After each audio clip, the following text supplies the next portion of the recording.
A former president threatens war, unpacking Trump's Nigeria intervention threat. Former President Donald Trump recently sent shockwaves through international relations by threatening a full-scale U.S. military intervention in Nigeria. His justification? Alleged persecution of Christians in the West African nation.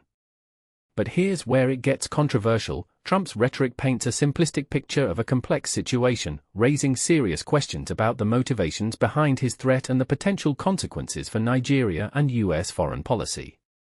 Trump's accusations and the political landscape.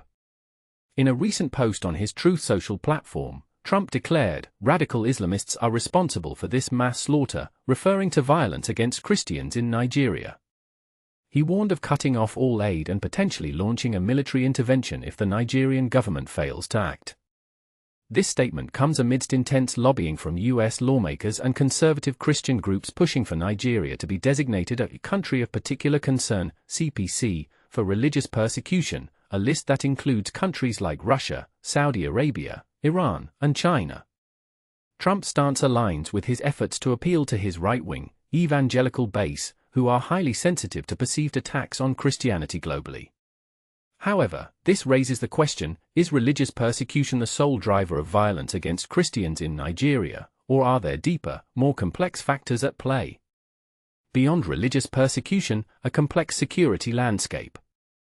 While violence against Christians in Nigeria is a grave concern, the reality is far more nuanced than Trump's narrative suggests.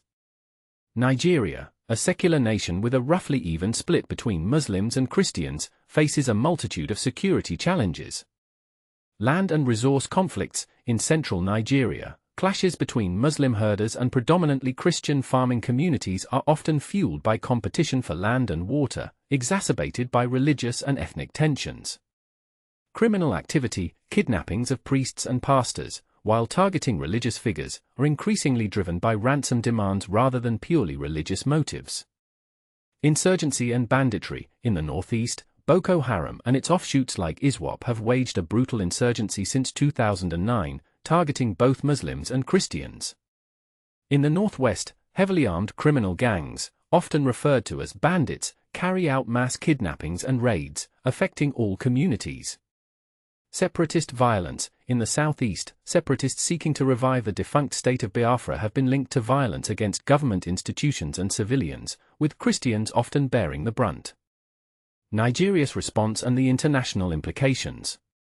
Nigerian President Bola Ahmed Tinubu, without directly addressing Trump, emphasized Nigeria's democratic principles and constitutional guarantees of religious freedom. He rejected the characterization of Nigeria as religiously intolerant. His spokesperson, Daniel Bwala, called Trump's post a miscommunication and expressed hope for dialogue.